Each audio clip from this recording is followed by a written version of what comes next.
କଣ ନାଁଟା ମଧ୍ୟ ଡାକ୍ତର ସି କୋଉଠି ଘର ମଧୁବର। କେତେ ଦିନ ହେଲାଣି ଏଇ ବାଲି ବ୍ୟବସାୟ କଲେ? ଆଜ୍ଞା 3-4 ବର୍ଷ ହେଇଯିବ। ବାପା ଥିଲେ ସକାଳୁ କରୁଥିଲେ।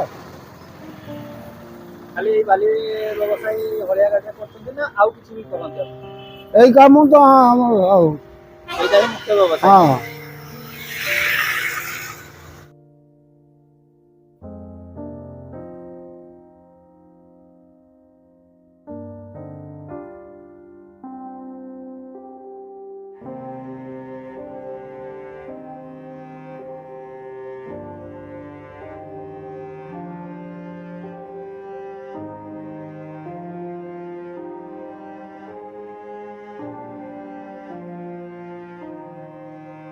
ହଳିଆ ଗାଡ଼ିରେ କଣ ଆଣିଛ? ବାଲି ବାଲି ଆଣିଛ? ବାଲି ହଁ। କୋଉଠୁ ଆଣୁଛ? ଅସ୍ତିଆ ପୁଲ ତଳୁ। ହତ୍ୟା ଫୁଲ ତରୁ। ସେ ଖାଲି ଏମିତି ନେଇ ଆସୁଛ ନା ତମେ କଣ କିଏ ତମର ରୟାଲଟି ଫୟାଲଟି ଦଉଛ? ରୟାଲଟି ଦିଆ ହୁଏ। କିଏ ରୟାଲଟି ନଉଛି? ପପୁ କେତେ ଟଙ୍କା ନଉଛନ୍ତି? 30 ଟଙ୍କା। 30 ଟଙ୍କା ହଁ ରୟାଲଟି ନଉଛନ୍ତି। ମାନେ ଯେତେ ଟ୍ରାକ୍ଟର ଆଣିଲେ ଦିନକରେ ହଁ 10 ଆଣିଲେ 700। ମାନେ ଯେତେ ହଳିଆ ଗାଡ଼ି ଆଣିଲେ 30 ଟଙ୍କା ହଁ ଲେଖା ନଉଛନ୍ତି। ହଁ ମାନେ ପ୍ରତ୍ୟେକ ଟ୍ରିପରେ? ପ୍ରତ୍ୟେକ ଦିନ 30 ଟଙ୍କା।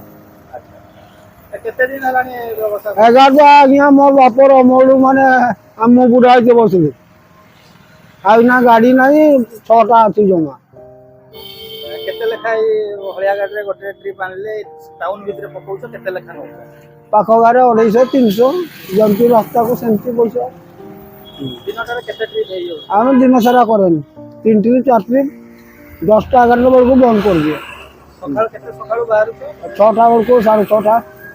ଖରା ଦିନ ଟିକେ ଜଲ୍ଦି ବାହାରେ କାହିଁକିନା ଶୀତ ଲାଗୁଛି ନା। ଆଚ୍ଛା ଏଇ ରୟାଲଟି ନଦେଲେ ଆପଣମାନଙ୍କୁ ସୁବିଧା ହବ କି? ଆଗରୁ ବି ଦଉଥିଲେ ଏମିତି ରୟାଲଟି ନା ଆଗରୁ ସେମିତି ଆଣୁଥିଲେ? ଥରେ ଛାଡି ଦିଅନ୍ତି ଥରେ ରୟାଲଟି। ମାନେ ଆପଣ ତ ବହୁତ ଦିନରୁ ହେଲାଣି ହଁ ବ୍ୟବସାୟ କଲେଣି। ହଁ। ଯେ ଆଗରୁ କେମିତି ହଉଥିଲା? ଆଗରୁ ନଉଥିଲେ ନା ନଉନଥିଲେ? ଆଗରୁ କିଛି ଫିଷ୍ଟି ଖାଇ ଦେଉଥିଲେ, କୁକୁଡ଼ା ଦଉଥିଲେ ଆଉ ରୟାଲଟି ନିଅନି। ଏବେ କିନ୍ତୁ ରୟାଲଟି ହଁ କରୁଛନ୍ତି।